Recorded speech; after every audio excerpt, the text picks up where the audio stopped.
Hello everyone and welcome to this question round number 1. Starvolt reached out to me and said, hey, do you want to make a Q&A? And I'm like, party hard, of course. Originally we wanted to make a face-to-face Q&A, but Starvolt's time, Henrik's time is short, and I clearly respect that, so no problem here. I just gathered some questions and I lined them up for the Q&A, and now because we don't make a face-to-face Q&A, no problem here.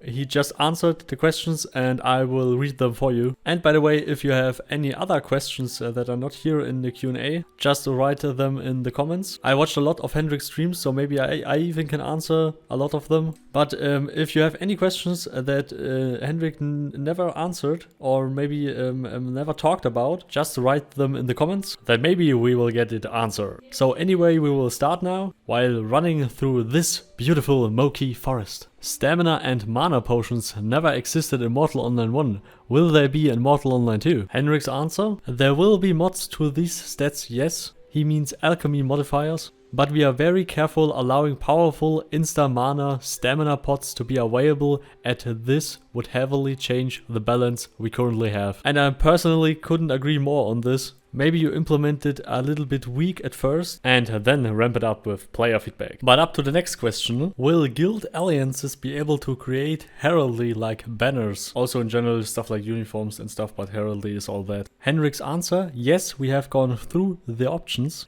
We are aiming to allow players to design their own symbols, logos to be used on banners, flags and other gear in the game. We will cover this in more detail later on, as we haven't fully decided on the options to let players create their own fully or used preset tools to make them within the game. Just my personal opinion on this. I would love to have out of game design opportunities to design guild logos and stuff, because I would really like to see some uniforms and stuff with a Wolfside logo on it, like the Wolfside cape. Will the temperature system also be implemented for caves and dungeons, or is it just for the next continents? Henrik's answer: there will be the temperature system like in Mortal Online 1. Also similar in terms of Mirrorland being a temp baseline, not going to any extremes which other continents will do, which makes an impact on races and gear. There can also be cases where depth of dungeons can have an impact on temperatures. Yes. I think this is pretty awesome, and it's very good that Mirrorland is at the baseline, because it would be really annoying if you always have to watch on the temperatures just if you want to wear a normal armor or something like that. But I think Saduka will be hot as the heatwave currently coming over Germany. Oh man, it's so hot, I'm dying here. But before I'm dying, let's move on. Can we expect the Troll Cave again, as well as Glimmerrock? For all who doesn't know this was a locked cave. You can just enter it with a key from a troll outside. In there was a huge amount of trolls and some other animals, and it was a very well designed, very good area. And you had a shiny glimmer rock in there, which can be used as catalyst for everything, with extraordinary good results. Henrik's answer: yes, this and similar content is being worked on. Mirrorland is a huge continent which we plan to fill with exciting open and hidden content to be explored. I'm very excited for these little dungeons and these explorable little things, because you never know which secrets you may discover, like the stone armadillo. Anyway, now to a real interesting one. Will some kind of armor or material be in-game that adds resistance from magic damage? There will be enchantments later on which can have an impact on magic, yes. I just hoped for a more clear answer if some materials really get magic resistance. It's fair enough, I mean enchantments sounds also pretty good, but with magic resistance material you offer more armor variety. But I'm really looking forward to have the enhancements to just increase my magic resistance. But they really need to be careful on this one, because it needs to be balanced, and that is a difficult part in this. Will Tindremic and Khurite Lictors drop their armor again like in Mortal Online 1? And will it weight the same? We plan to have all visible gear droppable. We are doing some balance change over some specific armors. We tie what are allowed to be used with standings as well. We also want to stay as close as possible too. If you can discover and wear, you may also learn how to craft it. Just my personal note here. Yes! I always wanted to craft an Lictor armor. But it doesn't end there. We also have some more nice things to drop here. Will your standing with the nation decrease when you smuggle illegal items into the town? For all who don't know this, in Mortal Kombat 1 we had illegal items, and if you try to smuggle it in, the guards will attack you. If you have the persuade skill, the connection skill, and some other social skills, then you can get out of this without being slaughtered. But Henrik's answer, a lot of things will tie to standings, such as losing or gaining standing, which leads to different access within the nation to how NPCs and guards treat you. If you do illegal actions or something against that nation and are caught, you may lose standing with that nation. But now to a very, very important question. Can we expect portable butchery and weapon crafting benches? I explicitly said weapon crafting benches because that never existed in Mortal Kombat 1. I mean portable weapon crafting benches. But we had portable butchery benches. Yes, similar how it was in MO1. So I'm currently not sure about if real portable weapon and armor crafting tables get into the game, besides portable butcher tables, of course. But I hope so, because if that were existed in Mortal Kombat 1, then I would never have left the Tindremic sewers, because I really like that place, and the opportunity to craft weapons and armor down there would be awesome. Now, very important, will the trinkets and rings be in-game again? Will they need to be charged again?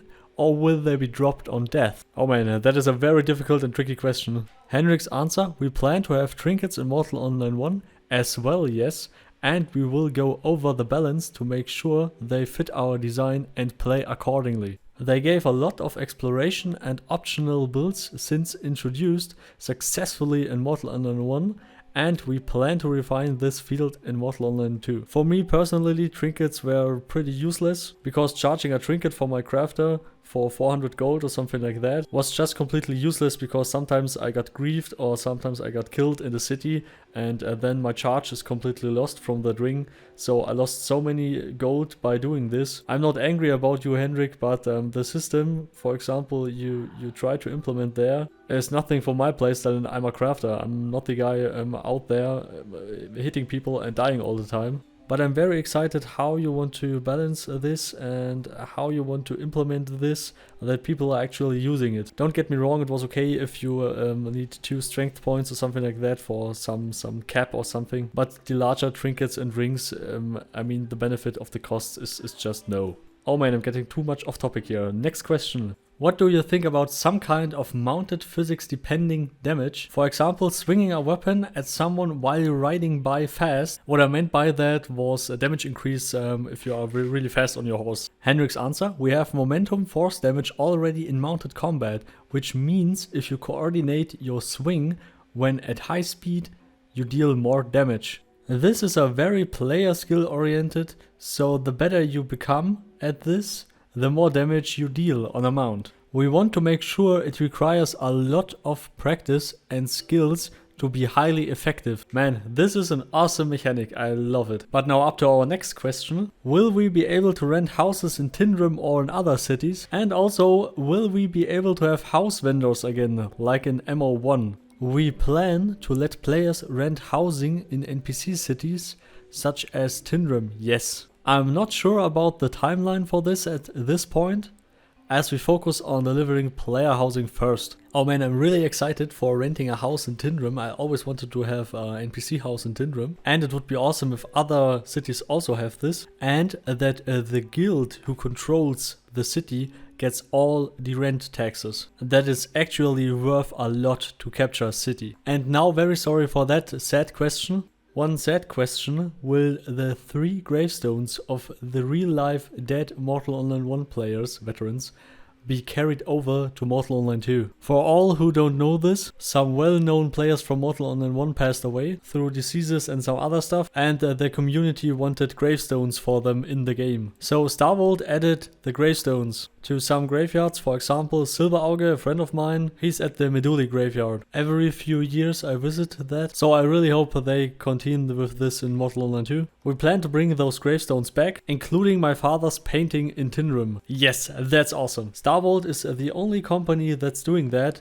and it's great. The community means Starvolt a lot, and I'm really thankful that they are doing this. But I don't like to end the first round of our Q&A with a sad thing. Now the question of questions. What is your favorite pizza, Henrik? And we all literally waited a decade for this answer. I think capricciosa or kebab are two common choices of mine. So I think I have a theory. The more toppings the item have, the more Henrik likes it. So maybe that's why we have so much cool features and so much content in Mortal Online 1. And we will have in Mortal Online 2. So it's all about pizza in the end. And I think we will end the first Q&A here because these wolves are trying to kill me. So anyway, see you all in the next round. Special thanks to Starvolt and all my Patreon supporters, Carmel, Don Dexter and the others. Please also leave a like and subscribe. Leave feedback and questions in the comments and always remember to make party hard! Goodbye!